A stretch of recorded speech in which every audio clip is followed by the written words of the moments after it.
हमारे देश में हीरो किसे कहते हैं? फिल्में बनाने वाले को, या फिर वो जो बिना नाम बिना शोहरत के किसी की जिंदगी बदल देता है? यह कहानी आपको सुनना बहुत जरूरी है। झारखंड के एक छोटे से गांव में एक ऐसा ही इंसान रहता है, एक ऐसा ही हीरो रहता है। उस हीरो का नाम है हरे राम पांडे। हरे राम पांडे के पास ना कोई सरकारी पोस्ट था, ना कोई बड़ा ओहदा है, और ना ही कोई कहीं से फंडिंग आती है। बस एक बड़ा दिल है और इंसानियत से भरा हुआ सीना, और उस इंसान का नाम है हरे राम पांडे। साल था 2004। जब जंगलों में ठंडी रात थी, तभी हरे राम पांडे उधर से कहीं जा रहे थे।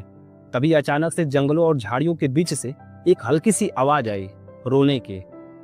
और वो आवाज ये थी, बचाओ। वो आवाज किसी बच्चे की थी।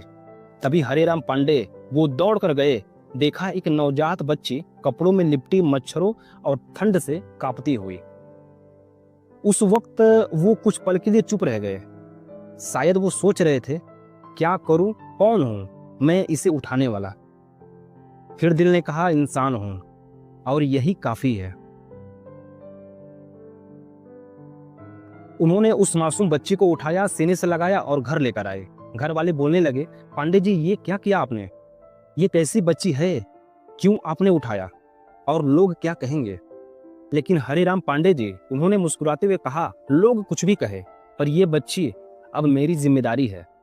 और यहीं से शुरू हुई नारायण सेवा आश्रम की कहानी, जिसका पहला ईंट था इंसानियत।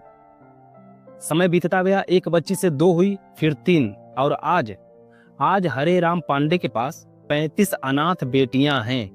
हर एक को उन्होंने उसी प्यार से पाला है जैसे एक बाप अपनी सगी बेटी को पालता है। उन्होंने न कोई फंड मांगा, न कोई मदद मांगी, और न कोई आजकल जैसा कैमरामैन बुलाया, बल्कि अपनी खुद की जमीन बेच दी ताकि ये बेटियां भूखी न सोए। सोचिए जरा, जिस देश में लोग बेटी की शादी में जमीन बेच देते हैं, वो आदमी बेटी को बचाने के लिए अपनी जमीन बेच दिया।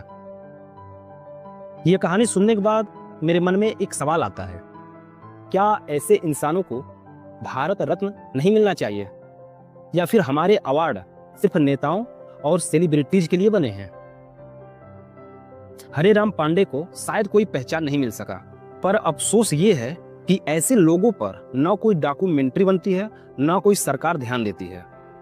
टीवी पर अपराधियों की खबरें ट्रेंड करती हैं, और असली हीरो बस किसी कोने में सेवा करता रह जाता है। कभी सोचिए, अगर हर गांव, हर मोहल्ले में एक हरे राम पांडे पैदा हो जाएं, तो कितनी बेटियां बच सकती हैं, कितनी जिंदगियां बदल सकती है।